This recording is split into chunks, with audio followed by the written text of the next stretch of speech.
Good evening, ladies and gentlemen. Coming to you live from our comfy couch here in the outskirts of the internet. This is the Gaming Saloon Reviews for March 16th, 2024. With your host, Peacebaker2448 and Rampant Epsilon. Hi. We're finally done with Saber, folks. It's finally over.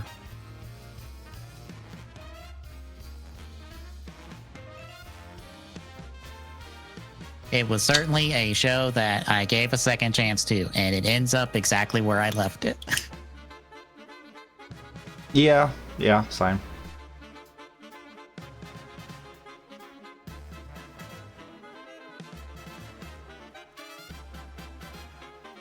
Like, it's not the worst show I've ever watched, thankfully. But I can't really call it, like, a show I would like to return to for a third time. My opinion, that's on par with Ghost.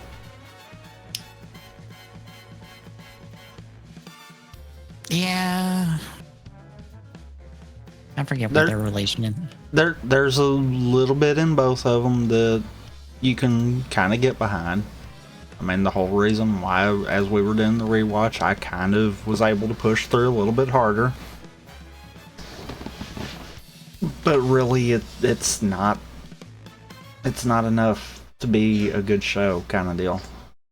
No.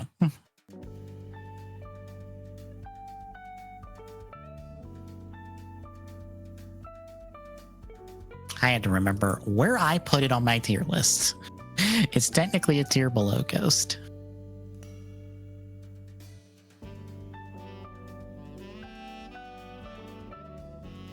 It's one of those, I don't know if I can fully agree or disagree with that. Yeah. Because that's one of those I'm like, yeah, I kind of would liken it to Ghost, but at the same time, I almost feel like as an overall, I was fine with Ghost more so. So I could maybe see that either way could work. Yeah.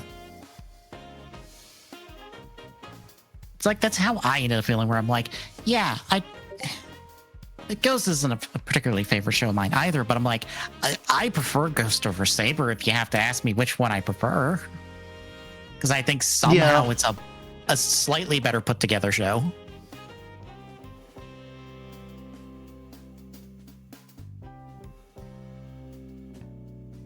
And I do mean slightly. It might benefit that it doesn't have like 14 writers in the show and a fairly large cast. And I really think that's the only reason that Ghost may be able to kind of edge it out, in my opinion, is just because of that. But, yeah. I think Ghost has Alan, and Alan has a character arc, and that's like more than I think anybody else in the show has.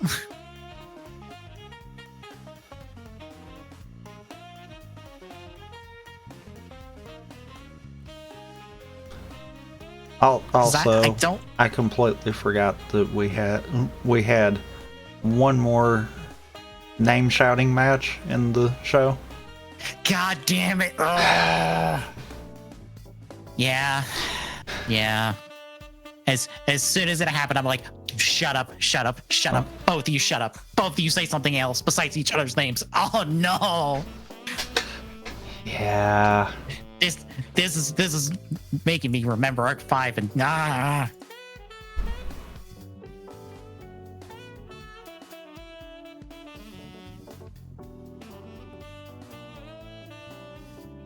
But yeah, it is 45 through 48, folks. Any particular thoughts on the episodes before we get into them? You mean 45 to 47 and a half? Yes. Because it really was, that last episode was generic, revised plot, smashed into we have to have some kind of stupid back-end plot to go and not really care about what was supposed to be the A plot. I could not tell you what the A plot is anyway. So yeah, episode 45, 10 swordsmen betting the world. So our 12 riders have arrived at the front of the tower with all the minions that, as I saw them all grouped together, I'm like, that is like probably like the 4th time we've seen these minion suits in this show. And we have not seen them since like the start of the show. 4th time of probably seeing them, and the 1st time of them actually, supposed to signify anything. Yeah. But as they're all ready to transform, Sophia shows up and is like, hey, you gave me Caliper's sword. I'm going to transform too and help y'all out for like 5 seconds, and then I'm going to stop mattering. So we have our 4th user of Caliber now. Or yes. Yeah, the 4th. Yes. So everybody transforms. Hooray, they all charge forth. Yuri and Sophia decide to take out the goons, and everybody gets to go forward. Sorius says hi to his buddies that are in the afterlife because Luna does this because diplomacy. Well, and we've got to try to have a way to, shoehorn the redemption at the end. Yes. Rin and Daisenji are going to fight the first goon of 4. By the way, there's like 4 goons that are like super powerful swordsmen. God, I forgot how fucking boring these assholes are. Because guess what their primary attack is in all of these fights? Portal. I mean, yes, essentially just absorb the attack and then throw it back at our riders. Mm-hmm. That's it. That is 90% of their offense. And I'm like, wow, y'all are boring as shit. Even though you have completely distinctly different weapons and should have completely different distinctive fighting styles. Nope. Absorb attacks, throw them back at them, watch, rinse, repeat. Mm-hmm. Fucking god damn it. Oh, y'all suck. Y'all are boring.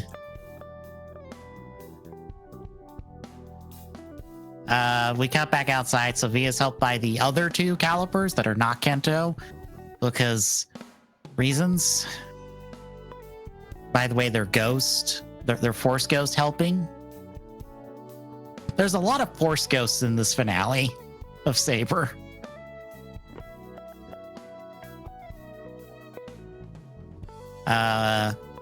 May finds a transcript from Toma for his next book that we don't really see what the plot is, and it just makes me go, we have no idea what the fuck his first book's about, is it? Do we?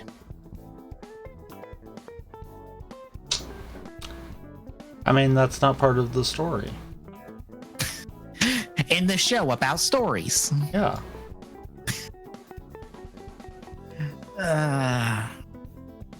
Anyway, Rintaro and Buster are going to fight the second Mook, and then the siblings will fight the third Mook, leaving Kento and Toma to fight the 4th Mook. And then they all suck ass because they all get beat down fairly badly.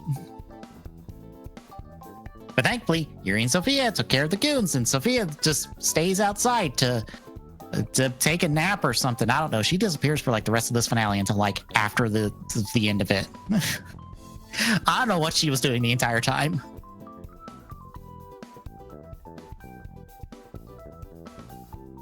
But Yuri heads on ahead, and then Ren, Daisenji beat the first Mook via Ren doing Omni Slash with the Zast. Like, credit to him, it looks cool.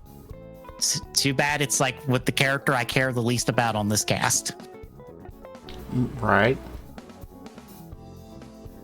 And then Daisenji decides to take a nap. He's not dead yet, I guess. He's just taking a nap. But Ren runs off to go help Kento and absolutely no one else, because he doesn't even stop to take a breath when he passes by Rintaro and Buster, and then passes by the siblings. He's like, no, I am here to help Kento, and that's it. Y'all can go fuck yourselves.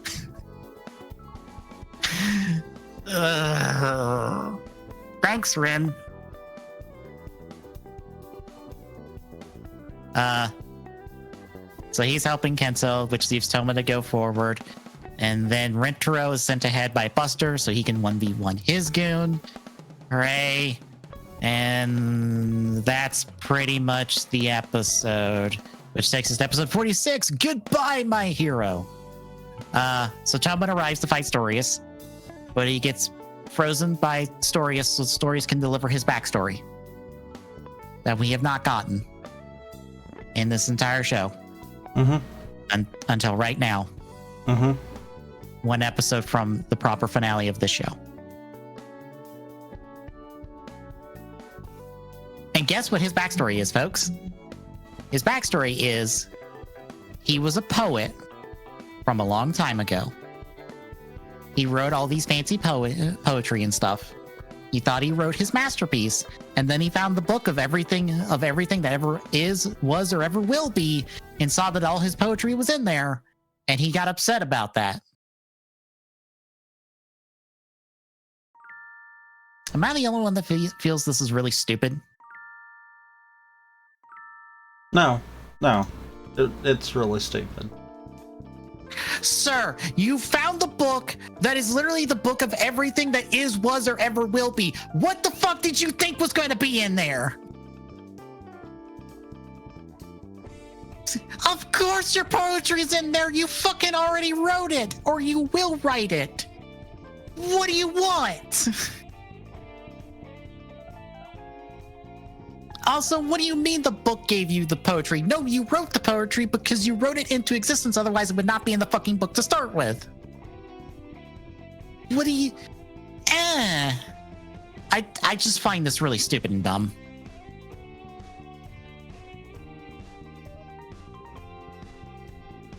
But yeah, he delivers that to Toma while Toma's like, no, we can make our own destiny and stuff. And I think Luna, says earlier that, she's supposed to know everything, and she doesn't know Toma's stories that he writes. So, therefore, free will, I guess. Question mark. I fucking know. I've stopped caring at this point. I want this man who thinks he's trying to act super menacing and stuff by acting like he smoked 12 cigarettes before he enacted his plan to just shut up and die. I don't care anymore. Shut up and die.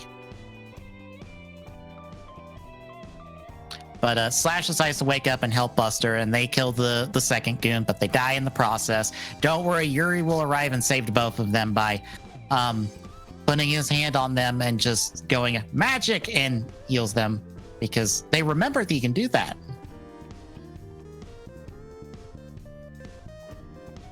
Rintaro runs into the siblings, freezes the goon and gives them a minute, but then they tell him to fuck off and go help elsewhere, and he does. They do kill the third goon, but not before being brutally murdered by him. Durando gets his ass handed to him so fucking hard, and then Reika, gets the kill out of soup by just shoving her sword and half of Durando's trident into him, but then gets blown up from behind, and so they're both dead. I assume Yuri saves them, but they don't show up for the rest of the finale until the very end.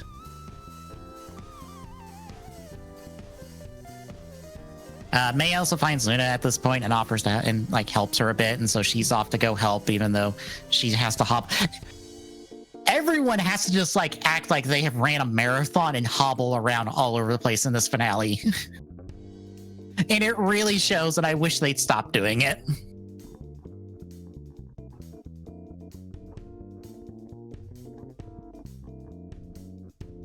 Anyway, Toma fights Storius with all the swords and stuff, and it works for a while, but then the world starts to die again after they froze it for a bit. And so Toma has to sacrifice Cross Saber to stop the world from ending. I guess that means Toma doesn't have Cross Saber anymore.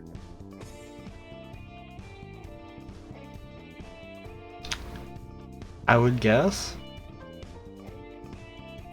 because I don't think he's ever used it again after this point. I don't even remember if he uses it. Does he use it in Beyond Generations? I don't know. Oh, I know I've seen that movie, and I honestly don't remember. I have not seen that movie because I didn't care for the show, so why would I watch the movie? Fair. It was certainly a crossover film that happened. But yeah, since he's out of suit, Astorius decides to kick him into the pit that is in this room. And so, oh no, Toma is dying. So how do you feel halfway through, or like pretty much 2/3 of the way through this finale?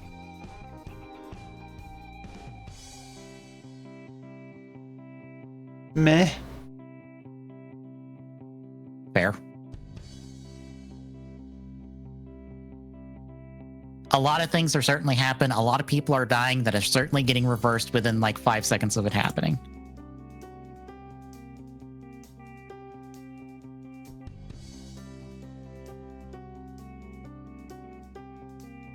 I mean, yeah, that pretty much sums it up. To be fair. Yeah. Anyway, anything else until we get to before we get into the proper final? No. Okay. Episode 47, The End of the World, The Story That Is Born. So, Espada and Genzan beat the final goon by swapping books and then just flashing him to death, essentially.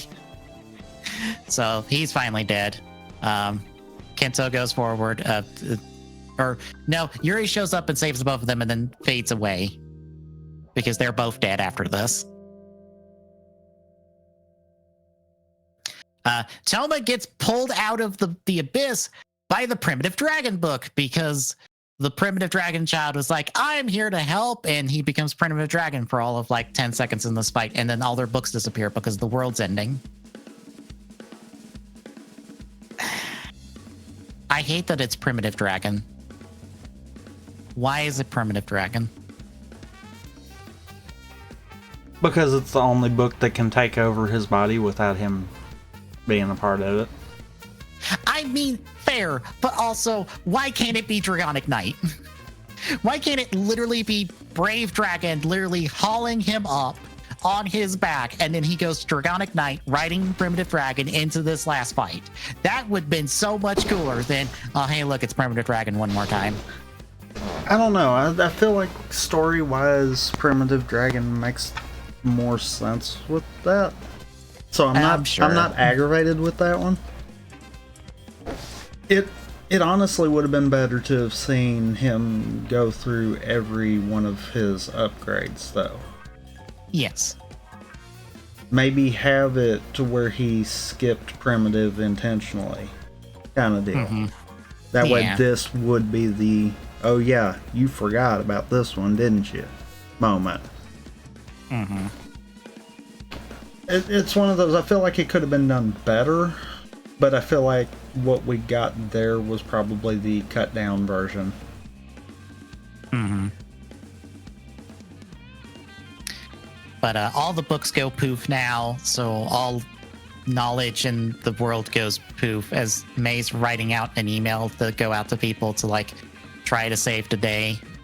And oh no, Toba's without his powers, and this is when Luna shows up and they yell their names at each other, and I'm just like, oh god damn it.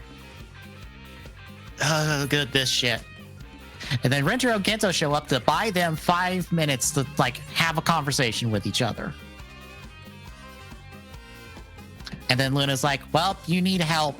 I'm gonna sacrifice myself to create a book. And so she does that with like the power of the 6 of the swords, just 6 of them, like Rekka, Blades, Espadas, Buster, Kenzan, and Slash. There are 6 swords to make Wonder Almighty, which is just Brave Dragon with the bigger book in the belt.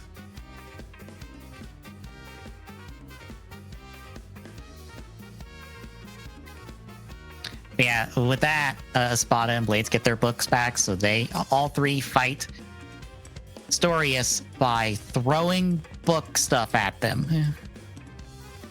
until they all do their slashes. And I find it absolutely hilarious, the visual of this, because you have Storius spitting in the air for a shot and then getting hit, and then the next one does their finisher or starts their finisher. Shot of Storius spinning in the air, another shot of him getting hit, and repeat that one more time, and that's the entire like end of the fight, which looks very stupid and bad. Like, why is he spinning in the air so much?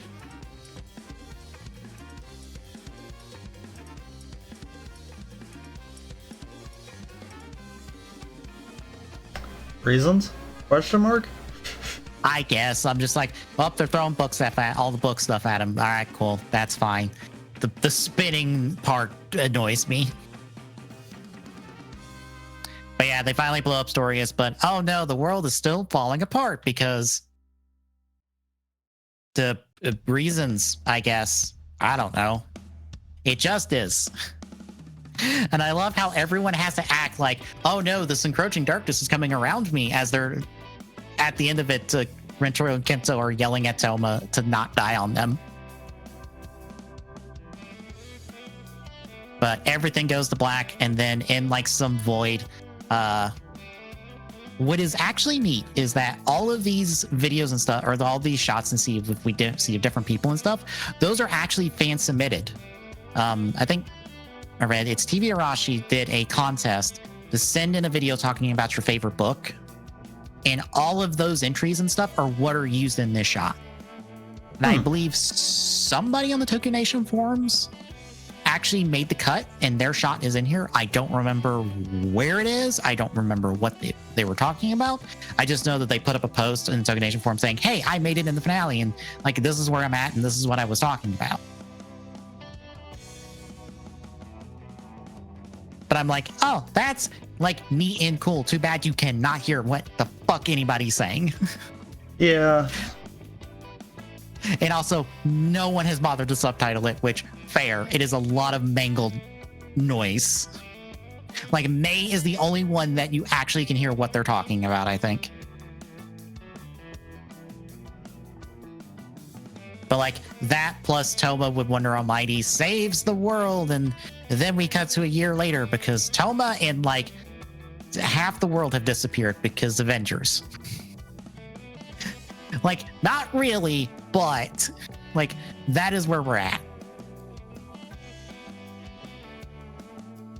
The Wonder White books don't work, and like the swords are kind of out of power, so they're putting them up on like stands in the headquarters. Everybody's just kind of living their lives. Kento took over the bookstore. Everyone else is just kind of doing their thing. Ren's off on like a I'm gonna find myself journey, and I believe it's this episode where he shows up shirtless, right? I think so. Okay, because damn, Rentaro actually like is fit. Or not Rentaro, Ren. That's why I say Rentaro. Ren's fit because damn, he's got some muscles on him. Good on him. Considering like he's wearing so much baggy clothes, you can't really tell. But like, damn. But yeah, like May's accepting an award for Toma's last book, like posthumously, and not only is the book named after one of the writers for the show, said writer shows up as a human gear in the audience for some reason. I don't know why he's a human gear. Because have to have reason to tie in everything. I guess. I saw that and I was like, wait, what? That's out of place. Let me grab. Yeah, it's Keiji Kasagawa. That's who shows up as the human gear, and that's who the name who's the award is named after in the show. Because guess what? He's the one who wrote the most episodes for the show. That's not the main writer of this show. It is one of the co-main writers for Gotchard. Hmm. But yeah, he's at this like Rentro's in like the crowd watching until all of a sudden like a wind blows and everyone is just like, that must be Toma. And then everyone gets called, or like May's boss just randomly poofs into this like little like stage. Like, what, where did that go? What happened? And then everyone starts getting phone calls. And then apparently all the people that like disappeared because they got turned into books by the Megites have shown back up. So everyone goes to this cliffside and like Toma, who's been in the Wonder World, like I guess fixing everything, says hi to all the bad guys in Luna. And this is where we get the thing where which annoys you, of everyone gets redeemed. At least with the attempted redeem. Yeah. So everyone's alive and back, and Toma's back in the real world, and he doesn't have to stay in the Wonder World because so he wrote it to be that way, I guess. I don't fucking know. I don't care at this point.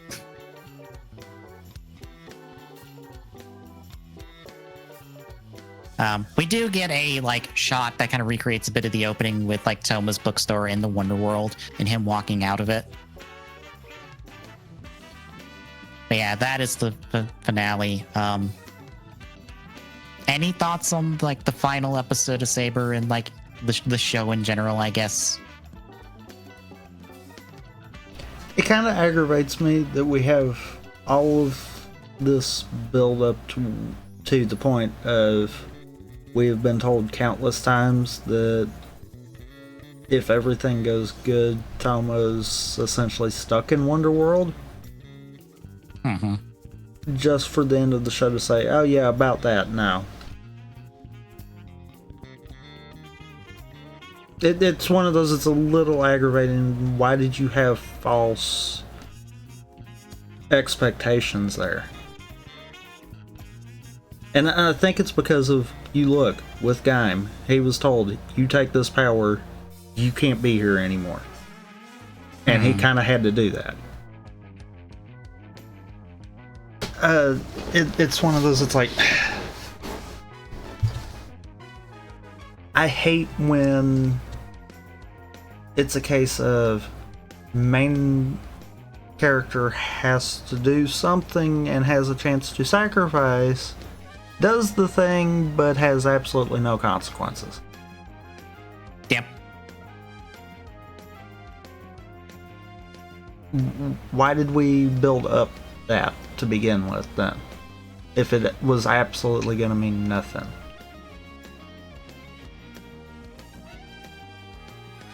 I think that probably aggravates me more so than the whole, we're just going to off-screen redeem all of these villains.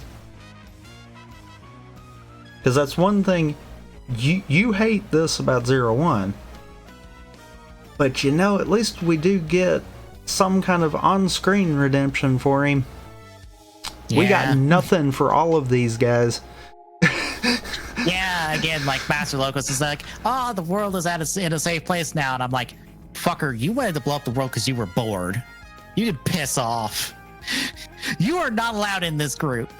The other three, like, got corrupted by power and decided to shove books into them to become evil. You did it on a fucking whim. And like a Box over here in the background as well, because Box also here because we got to make him matter somehow because he got gypped because his movie was like 30 minutes. And I'm like, you're the most sympathetic person here of your family got killed by another swordsman and that pissed you off and you wanted to burn the world for it.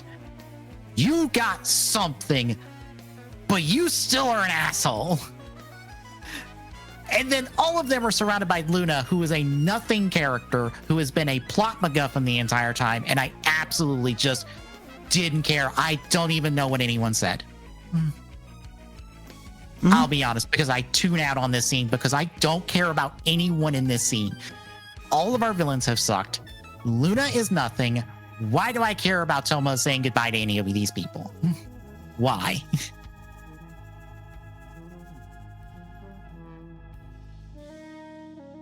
That is ultimately how I feel. Yeah. Yeah. It's just, it aggravates me so bad with all of this. Yeah.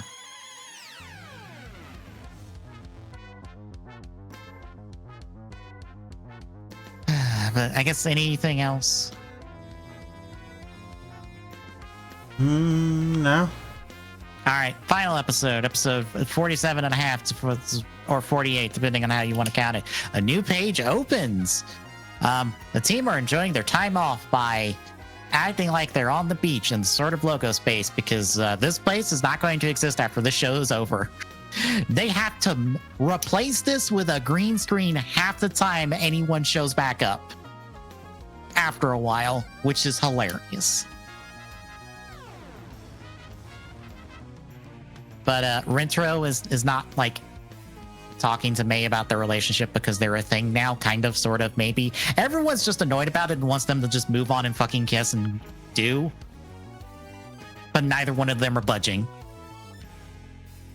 Which, question, why are they upset that Rentro's not doing anything? May's not doing anything either.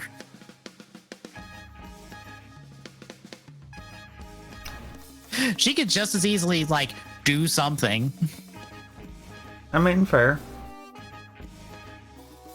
Anyway, Randall shows up to like fight Rentro because of the reasons. Anyway, that happens off screen. We don't even get to see the fight because fucking reasons, I guess. But essentially, Rentro beats Durandal and is like, "You should be the next master of logos because you've earned the right." And he's like, "How about we find another way to run the organization that is essentially the lot of us now because ain't nobody else here." Because I don't know where all those like recruit people went from like that one scene like half the show ago. It's just them. That's it. There's no one else.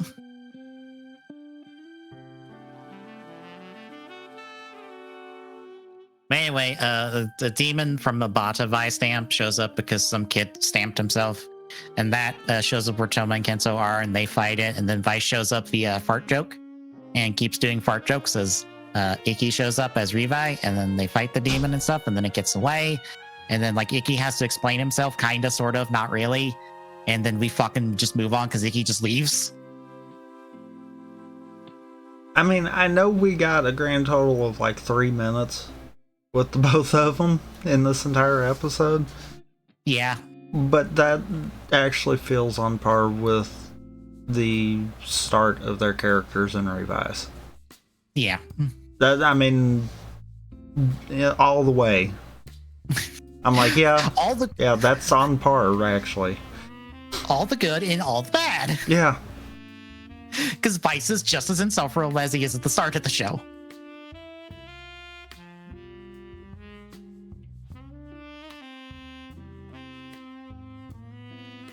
Anyway, the girl that got attacked by this demon is a fan of Toma's, just like some kid was that got Toma's autograph earlier. And she's connected to two friends, and then Kento and Toma talk to these two friends about a promise or something. I don't fucking know or care at this point. I guess they reconcile, and then the demon shows back up. They fight the demon. Revi and Vice show up. We keep cutting to May to not show their transformation until the week after this episode airs so it can debut in Revice proper. Because I guess, you know, that'd been a nice touch.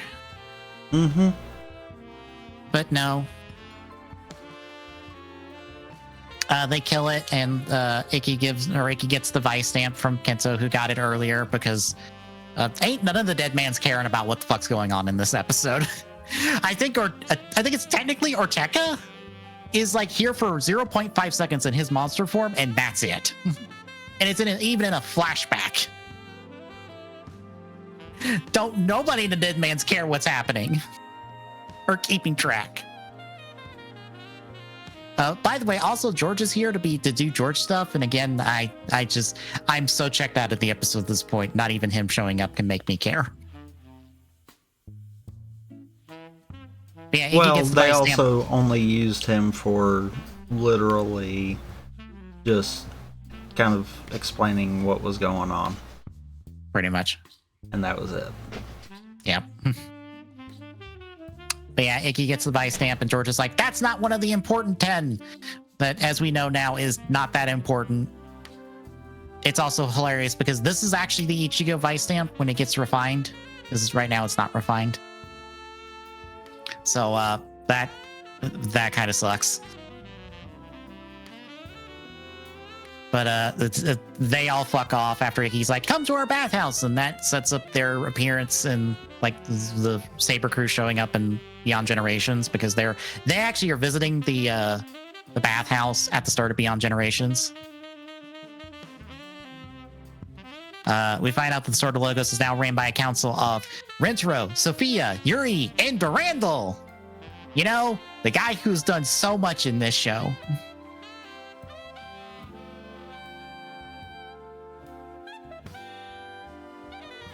I don't know why, but that pisses me off to some extent, and I'm not sure why. I mean, good question. Like, yes, Durandal has gotten a spot on here. Not his sister, who's done, so much work and accomplished so many things in the show. No, her fucking brother, who's accomplished nothing except jobbed out by everybody. She's accomplished stuff. Yeah, she accomplished most of her own accord. Fair. She has only been used as someone else's tool. Right. But at least she was good at it. Durandal was shit at that job. I'm not saying that he's any better suited. I'm just saying neither one of them really. Fair. Anyway, they're running the Sword of Logos, all like 12 of them, except Toma, who's like, here's Rekka. I'm going to go write books and stuff and not be a writer anymore. Bye. And that's where we end up. How do you feel about this final episode? I mean, we could have done without it, to be fair. Yep. This is a waste of my time.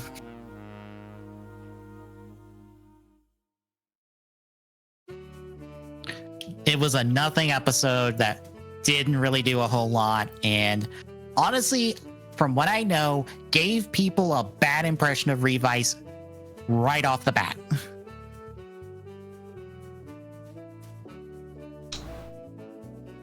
People got a bad impression off of literally not even 3 minutes worth of content. Yes, because that is how bad the fart jokes went, essentially, because no one liked the fart jokes. That soured everybody on like Revice going in.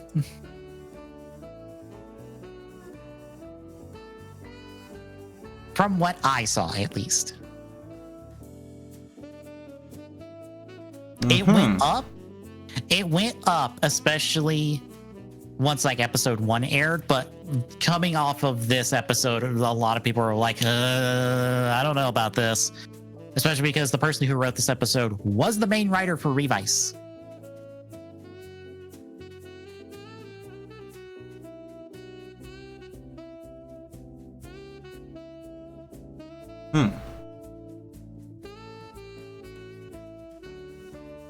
Yeah, that's Saber, folks. Except we shall watch Trio of Deepsen.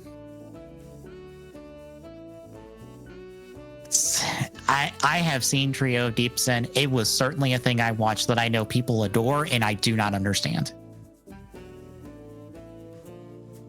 Maybe you can understand the movie better than me, but I do not understand why people adore this V cinema so much, because I just don't see it.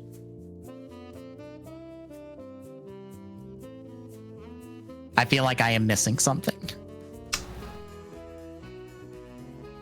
But that will be in 2 weeks. But between now and then, tomorrow, it's Mario Brothers 2 level completion race between the two of us. That won't go badly at all. I was actually reminded about some stuff from like the start of SMB2, because Author Blues has been streaming SMB2 today. Well, technically not SMB2, but Doki Doki Panic. SMB2. Yes. Except apparently the Toad equivalent in that game is objectively worse than Toad. And there's apparently no run button.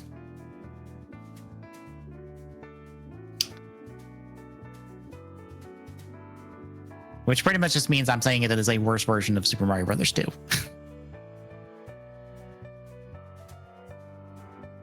But that's tomorrow. Thursday, I continue Wonderful 101. Friday, this is trying, or no, Monday, actually.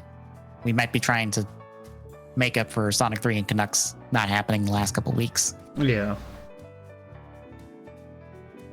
And then next Friday, I have to double check this.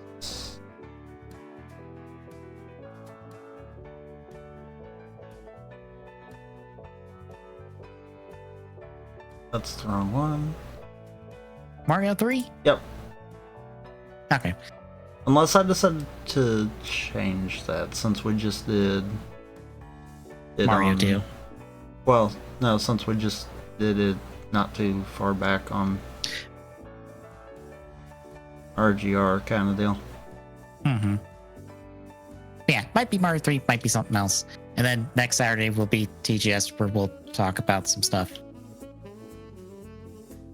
But anywho, if you like what you see, and drop a follow, really appreciate chipping away that Philly cool. At TGS Network on Mastodon on social, and at TGS Saloon on Twitter. We'll give you information when we go live. Next Measure Point, Discord, and Jack is listening. Drop by, say hi. See you tomorrow, folks.